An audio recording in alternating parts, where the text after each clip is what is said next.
2026년 7월 오늘 31일 마지막 날 금요일 대한공화국 디지털 실록을 기술하겠습니다. 오늘은 디지털 4초 13번째 이야기인데요. 굉장히 중요한 이야기를 하려고 합니다. 왜 그러냐면 우리가 세계사를 말할 때는 서양사와 동양사로 나누는데 실제로 동양사가 훨씬 더 액티비티하고 또 그 다음에 혁명적이고 또 그랬음에도 불구하고 근세에 서양사에 좀 밀리다 보니까 특히 산업혁명 이후로 밀렸죠. 그러다 보니까 서양사보다 더 못한 것처럼 그렇게 오해가 되고 있는데 그 두 가지 동양사 서양사는 큰 차이가 있습니다. 어떤 차이가 있냐면 이런 차이가 있어요. 근데 동양사라고 할 때는 중국, 한국, 일본, 베트남 이렇게 말할 수 있는데 동아시아사라고 그러죠. 인도나 또는 무슨 중동은 일단 빼놓겠습니다. 이거 왜냐면 그거는 동양사 또는 서양사 이렇게 규범화하기가 좀 왜냐하면 그 겹치는 부분이니까. 그래서 일단 유럽을 비롯한 서양사, 미국은 독립한 지가 얼마 안 돼서 서양사라 할 때 미국은 이제 없죠. 그러나 미국 사람들은 서양인이기 때문에 그래도 특히 이제 로마라고 하는 로마 제국의 골자라고 하는 그 안에 다 포함되는 거죠. 왜냐하면 로마의 후예라고 본인도 이렇게 느끼고 있고, 우리 동양은 이제 한중일이 이제 압도적으로 그 정체성을 가지고 있죠. 베트남도 가지고 있죠. 그렇게 이제 알게 됐습니다. 제가 이제 동양인이어서 그런 것은 아니고요. 실제로 역사를 제가 공부해 보면 동양이 훨씬 더 우월하다, 뛰어나다는 것을 말할 수 있는데, 예를 들면 이런 겁니다.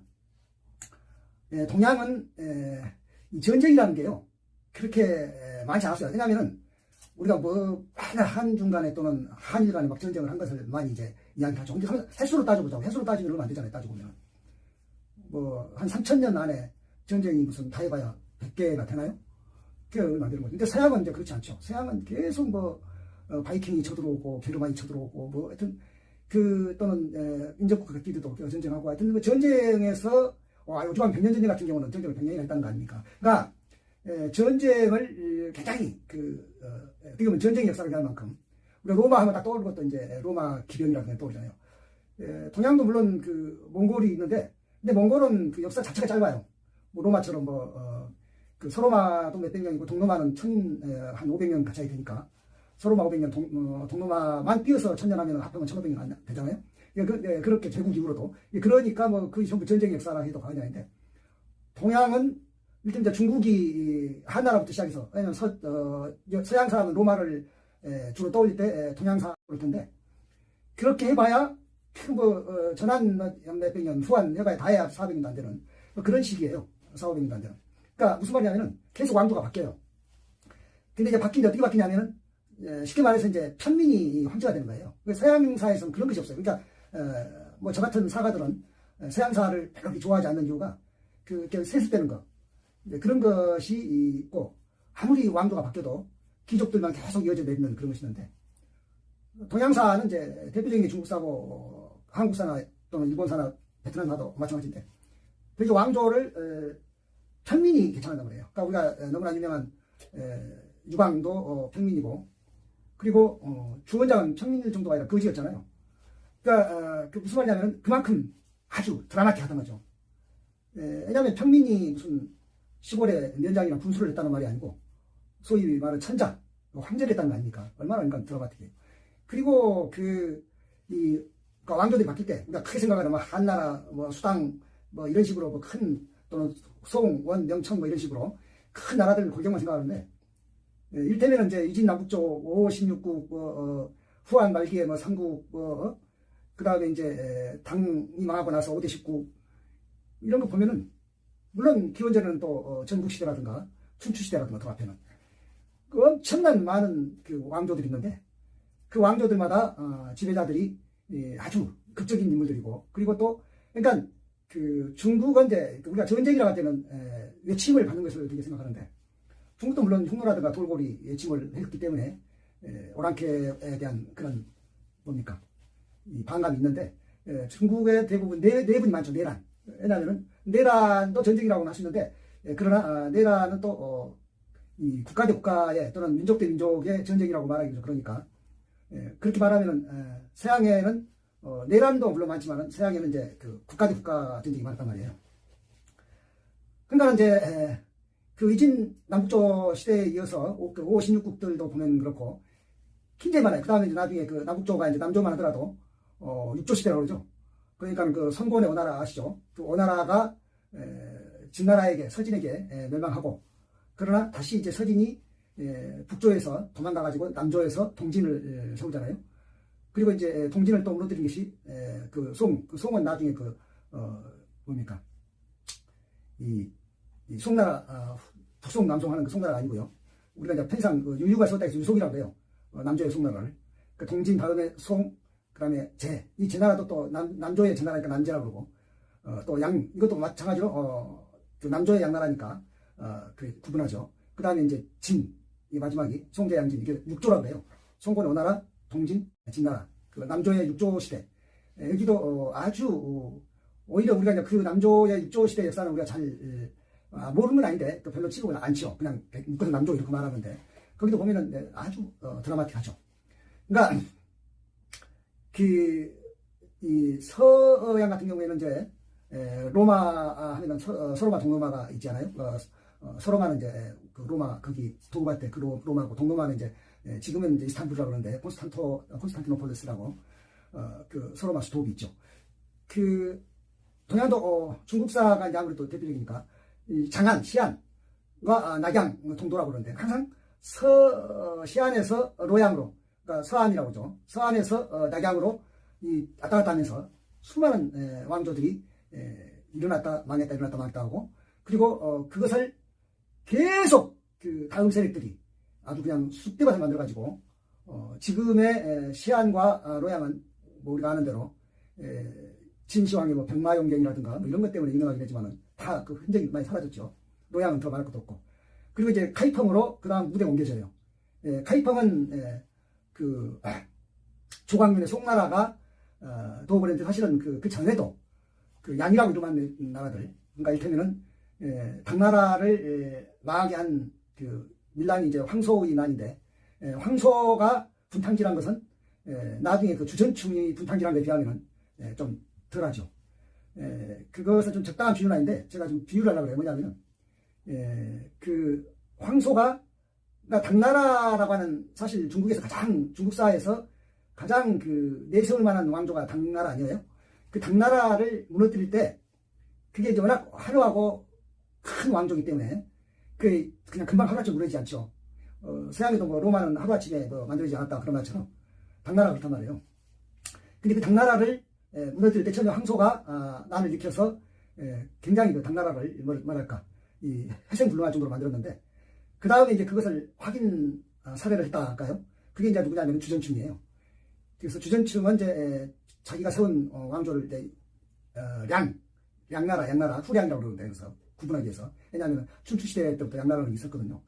그 후량이라고 그러는데 그때부터 카이펑으로 이제 옮겼어요. 그러니까는 주전충은 시안과 로양에 있는 그 기존 세력들, 뭐 이제 편의상 호족이나 또는 뭐 귀족이라고 하겠죠. 그 사람들의 터전을 밟아버리고 완전히 이 당나라 왕조만 무너뜨린 게 아니라 거기에 아주 씨를 말려버리고 카이펑으로, 그러니까 이제 일본말로 하자면 자기 나와바리를 카이펑을 산 거죠. 그때부터 이제 카이펑이 역사에 이제 주목을 끄게 돼서 나중에 조광민도 송나라가 이제 카이펑을, 그러니까 북송이죠. 도읍을 했던 거죠. 그리고 이제 그 카이펑이 도읍을 했는데 나중에 이제 북송이 망하니까, 그 여진족이 그 나라에 망하고 나니까 카이펑에서 이제 북송에서 일부 그 왕족이 그 남송으로, 항저우로 뭡니까 도망가서 남송을 만들었는데, 그래서 카이펑이 그래서 끝난 거죠. 그런데 다시 이제 난징은 계속 아까 그 6조 시대에 말했잖아요. 선골의 원나라가 난징에 도읍을 할 때부터 시작해가지고 동진이든 또는 그 송이든 제나라든 양나라든 진나라든 대부분 이 난징에 이제 많이 그 털을 갖고 있었어요. 그렇게 하고 나중에 이제 송나라 남송이 망하고 원나라가 그때 이제 원나라는 몽골의 원나라니까 뭐 중국뿐만 아니라 서양까지도 중동을 말할 것이 전부 다 대제국을 이루었으니까 그렇겠지만은 이제 남쪽에 남송 구역이라든가 그쪽에는 좀 별로 이렇게 도움을 주지 않죠, 당연히. 왜냐하면 초원에서 내려왔던 유목민족이니까. 베이징까지만 대부분 쓰고 그랬는데, 베이징은 이제 그 대도라 해가지고, 원나라가 이제 베이징에다 도읍을 하긴 했었죠. 지금, 그때는 이제 베이징이라 말도 없었죠. 그러니까 대도라고 이러겠는데. 그래서 이제, 나중에 이제 원나라가 망하고 홍건적들이 이 명나라를 만들었잖아요. 그 홍건적은 뭐냐면은, 그 주원장이 아까, 서민이다, 평민이다 못해 거지라고 말했잖아요. 주원장이 거지인 것은 우리가 다 알아요. 뭐 역사를 조금만 공부한 사람도 다 아는데. 그 주원장이 홍건적이라는 것은 이제 빨간 수건을 머리에 두르고 그러니까 밀란을 일으켰기 때문에 그들을 홍건적이라고 그러는데, 그 홍건적이 난에 이제 끼어든 거죠. 끼어들어가지고 그 홍건적 그 두령 중에 마씨가 있어요. 마씨. 그 우두머리 중에 그 마씨의 딸과 그 집에 사이가 돼버렸어. 주원장이. 말하자면은 쉽게 말해서 처가되게, 물론 뭐 이 주원장이 장인 되는 사람도 주원장이 인물내이 이제 좀 비범하니까 사이도 사먹겠죠. 뭐 그러니까 어떻게 보면은 생각해보면 나중에 천자 될 사람이니까 뭐가 달랐겠죠. 아무리 거지였어도. 그래서 그 이제 명단을 세우면서 그 주원장이 이 난징에다가 도읍을 그대로 한 거죠. 그랬는데 그렇게 해서 이제 그 주원장이 이 명나라를 세우고 오히려 자기가 명나라를 세울 때까지 홍건적의 동지들이 얼마나 많겠어요? 자기가 그 명나라를 세우고 이제 천자가 된 다음부터는 전부 그 동지들을 죽입니다. 왜 죽이겠어요? 이것들이 나중에 이제 배반한다 이거죠. 그러니까 사실은 이제 토사구팽 한 거죠. 그것은 왜 그러냐면은 그 주원장의 아들이 장난이 좀 일찍 죽었어요. 그러니까 태자가 그 돼서 이제 후계를 이어야 되는데 일찍 죽었단 말이에요. 그러니까 이제 태손이죠. 손자를 이제 후계자로 이제 태손을 만들었죠. 태자는 죽었으니까. 근데 이 태손이 어리잖아요. 어리니까 주원장이 자기가 죽고 난 다음에 얘가 천자가 되면은 아무래도 그 공신들, 개국 공신들이 뭔가 또 장난치지 않을까 그런 생각도 들었겠죠. 주원장이 그렇게 해서 그 자기가 공신 숫자가 그 일조까지 하면 그러니까 그렇게 해서 없애버린 공신 그 일조까지 해서 인원이 한 10만 명 정도 된다 그래요. 공신만 한 2만 명 되니까. 그러니까 뭐 거의 아주 그냥 청소를 해버린 거죠. 뭐 그랬으나 주원장 죽고 난 다음에 그 태손이 그의 이름은 주인문인데 그래서 그 문제라고 해요. 그 문제가 주원장은 그 홍문제죠. 그 문제가 마치 우리 그 단종처럼 이제 즉위를 했는데 그 숙부가 누구냐면은 우리 단종은 이제 수양동이잖아요. 근데 그 문제의 숙부가 이제 주체라고 그애는 어디 분봉하냐면은 지금 베이징 쪽에 그 베이징가 그때는 이제 연나라의 베이징이 옛날 연나라의 땅이기 때문에 그 베이징에 이제 분봉하는 연왕이라고 해요. 왜냐하면 이제 그 황제는 그 태자 빼놓고는 나머지는 전부 이렇게 봉지를 줘야 되잖아요. 그러니까 이제 차남이 주체인데 주체의 봉지가 베이징 쪽이고 그래서 이제 그 주체는 이제 연왕이라고 이런 걸 한단 말이에요. 근데 이제 주원장 죽고 나서 그 문제가 즉위한 다음에 바로 이제 그 마치 수양대군이 단종을 없애버린 것처럼 그 주체가 그 문제를 독가를 없애버리고 수도를 그 난징에서 이제 베이징으로 옮겨버려요. 자기 이제 일본말로 나와버리죠. 자기 구역이니까. 그때부터 난징 시대에서 베이징 시대로. 그래서 지금 우리가 이제 중국 수도하면 베이징은 그때부터 이제 뜬 거죠. 그 전에는 이제 뜨지 않았는데 우리나라도 그 개성에서 고려가 개성에서 그러니까 원래 처음에는 경주 신라가 그 다음 왕조가 이제 물론 후삼국 있긴 한데 놔두고 신라 다음에 그 통일왕조가 이제 왕건의 고려니까 개성으로 도읍을 옮겼잖아요. 그 무슨 말이냐면은 그 신라에서 왕건을 비롯한 그 개국 세력들은 그것도 우리도 이제 그 호족이라고 그러는데 정확하게 말하면 이제 신라 육두푼들이죠. 그러니까는 신라에서 육두푼들은 뭐 이렇게 할 일이 별로 없어요. 그냥 그 신라 왕족이나 그 진골 선골들의 그저 집사노릇밖에 할 것이 없어요. 육두푼이 제일 높은 거 아니에요. 선골 진골 빼면 뭐 5두푼 4두푼은 더 말할 것도 없고. 그러니까 그 애들의 그 유리천장 그 천장 때문에 그 애들이 신라 왕조를 무너뜨렸거든요. 그리고 왕건에게 협력을 한 거죠. 그러니까 왕건 본인도 이제 당연히 신라의 무슨 왕족은 아니니까. 그리고 또 그 뭡니까 견훤이라든가 궁예라든가 뭐 이들도 이제 전부 다 신라에서 이 소외된 세력도 아니었어요. 그러니까 이제 경주가 무너지는데 개성으로 옮겼는데 정확한 기록은 없지만은 경주가 서라벌 500년, 신라 500년, 소위 천년 고도인데 천년 수도인데 그 전의 역사에 보면은 마치 서양에는 로마가 있다면은 동양에는 경주가 있다 할 정도로 아주 번화했다고 그래요. 그 뭡니까 김구식의 기록에 하면은 이 수설 떼고 살았다는 거 아니에요. 연기가 피는 거지. 호수로. 그러면 인구가 그때는 대가족 시대니까는 일단 100만이 넘은 것 같아요. 인구가 경주가. 지금 100만도 적은 수가 지금 뭐 대전이 100만인데 적은 수가 아니지만 그 시대에 100만도시라면은 이제 그게 그러니까 로마나 마찬가지죠. 그런데 그 경주가 지금 우리가 알고 있는데 경주가 얼마나 시골의 소읍 정도나 되잖아요.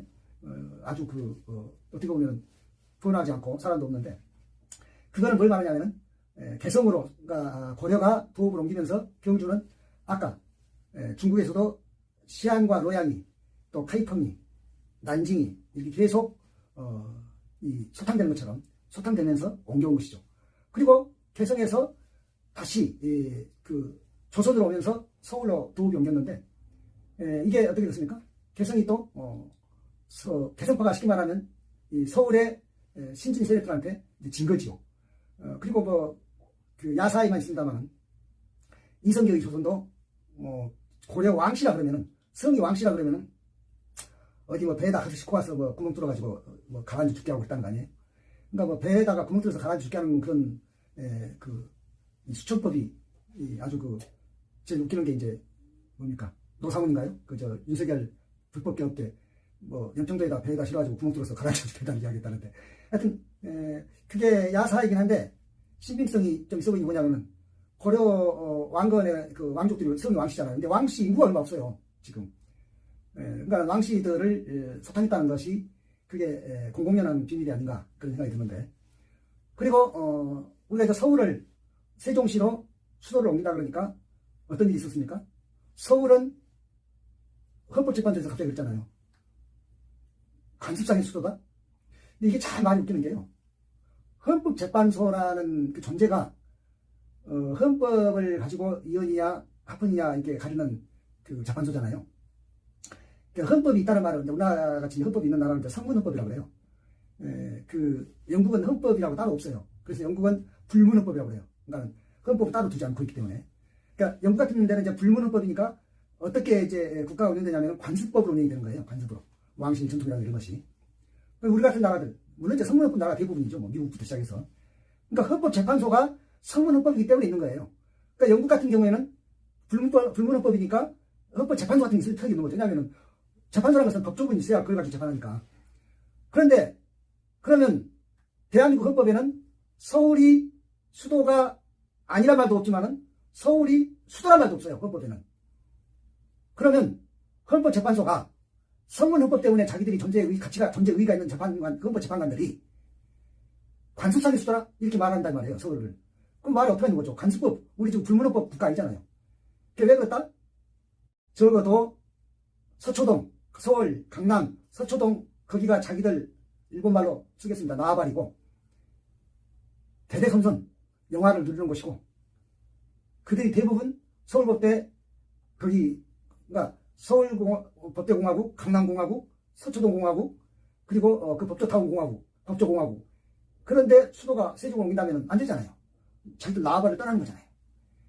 마치 지금 와서 누가 이성계가 그랬듯이 고려 왕씨들을 어디 배에다 태워서 집단 숙청은 안 하겠지만 수도가 서울에서 세종으로 옮긴다 그러면 분명히 서울에서 그 토족 가지고 이 뭡니까 토착 그 호족들 사실 토호들이죠. 그 애들이 그건 이제 헌법재판관들이 그 애들의 자기들의 그 터전을 이렇게 버리고 그러니까 어떻게 보면 사실 수도가 옮긴다는 것은 세력이 바뀐다는 거니까 지방 세력과 서울 세력이 바뀐다는 거 아니에요. 그래서 그래도 갖다 댈 말이 있지 관습상의 수도다? 나는 우리 성문헌법에는 서울이 수도다 또는 수도가 아니다라는 말은 없지만 관습상의 수도니까 수도다. 그래서 세종으로 못 옮긴다 그랬단 말이에요. 지금 이제 다시 개헌을 해야 한다는데 개헌 안 하고도 세종시 특별법을 만들어가지고 그래서 다시 하면 이제 또 다시 이제 지금의 헌법재판관들이 또 이원인지 뭔지 누가 또 고소를 하면 판단을 할 텐데 아마 그때 노무현 정부 때인데 한 20여 년 지났으니까 지금 똑같이 또 관습상의 수도라고 말하지는 아마 못할 것 같아요. 좋은 말은 한두 번 써봐야 그리고 그것은 분명히 문제가 있거든요. 왜냐하면 다른 핑계를 댔으면 좋은데 관습상이란 말을 그러니까 관습법상 수도란 말을 막 그것이 이제 아주 비가 상하는 이야기. 왜냐하면 우리는 성문헌법의 나라고 자기들 헌법재판소의 존재 의의가 성문헌법의 나라이기 때문에 있는데 관습헌법, 불문헌법의 나라가 아닌데 그 점을 제가 강조하려고 합니다. 그렇고요. 일본도 이제 일본은 물론 만세 이게 천황 일가 이것이 좀 문제가 있긴 한데 그래서 어떻게 보면은 같은 동양 삼국 중에서도 일본이 마치 그 서양 비스름하게 또 실제로 일본 본인들도 타라 있고 아시아를 자기가 따라가서 불합화로 들어간다. 이게 무슨 말이에요? 서양에 아주 그냥 담고 싶어서 아주 서양을 담고 싶어서 좀 속되게 말해서 환장했달까요? 그랬는데 마치 얼굴에 막 뭡니까 펄깃자를 발라서 아주 그냥 자기들은 아시아인이 아니야 막 이렇게 말하고 싶어 했었거든요. 이제 아무래도 선나가는 거예요. 이 세력에 의해서 들어올 일도 없고 신랑이 들어올 일도 없고 자기 내부에서 하다 보니까 일정하죠 신분이. 한 번 귀족은 영원한 귀족이고 한 번 천황은 영원한 천황이고 이런 식으로. 한 번 사무라이는 영원한 사무라이고. 그래서 일본은 지금 이 한국이나 중국이나 베트남하고 또 달라요. 뭐냐면은 가끔 우리가 일본을 가면은 뭐 1000년, 100년 100년이 뭐예요? 가게, 몇백 년 가게, 대를 든 가게. 정치도 그래 일본은. 국회의원이 우리는 니대만 세수해도 난리 나죠. 어디 세수하냐고. 아빠 참수냐고. 근데 일본은 그것이 아니에요. 10대, 5대, 7대, 8대 세수하면서 수두룩해요. 오히려 다카이치 사나이 같이 저렇게. 물론 다카이치 사나이는 그냥 아베한테 착 달라붙어가지고서 어떻게 보면 뭐랄까, 덤으로 이렇게 스타가 됐는데, 드문 일이에요. 전부 소위 말해서 이제 족보가 있어야 되거든요. 전부 최하 2대 이상인데, 세수를 한 것이. 가게도, 빵집도, 무슨 양복점도 전부 다 그거 한 거예요. 그러니까 그것을 이제 자랑해요. 그렇게 또 자랑으로 느껴요. 우리 또 부러워하는 사람도 있어요. 우리나라에서도. 100년 가게, 수백 년 가게, 가업, 이런 거네요.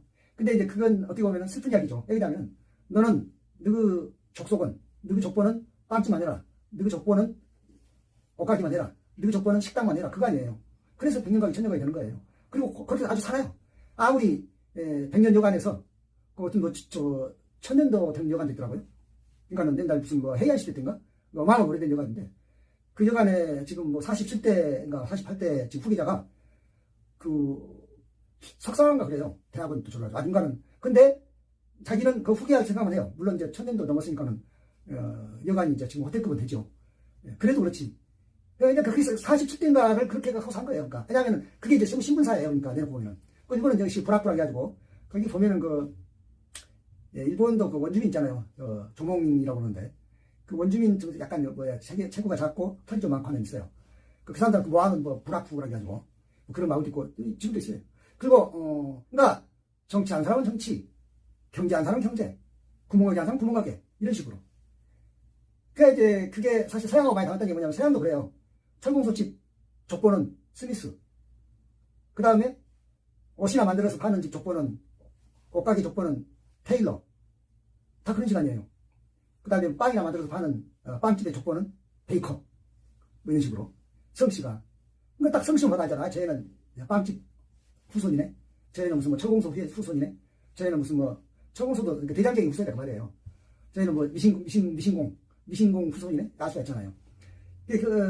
근데 이제 중국이나 한국이나 베트남에서는 어리도 불장이죠. 물론 중국, 한국, 베트남에도 노예가 다 있었죠. 또는 자유인도 있고. 우리가 인민이라고 할 때, 그 인민이 인은 자유인이고 민은 노예란 말이에요. 그 민자가 눈 안자를 갖다가 거기 안자에서 거기다 이렇게 꼬챙이로 뚫어버린 모양인데, 그 눈목자에다 꼬챙이로 뚫는 것도 마찬가지지만, 그러니까 대부분 이 노예는 꼬챙이로 뚫어야 못 보니까. 근데 인민한테는 자유인과 노예란 이야기예요. 그런데 이제 딱 지금은 이제 민주주의잖아요. 노예가 이제 임금이다, 주인이다 그 말 아니에요? 이제 그런 시대인데, 제가 이제 이야기를 왜 하냐면 이제 마치려고 그러는데, 코리아 데모크라시. 우리 개인주의자인데, 코리아 데모크라시가 앞으로 우리의 상표가 돼야 됩니다. 그래서 이걸 우리가 잘, 정리를 해서 세계의 우리 이제 K컬처의 가장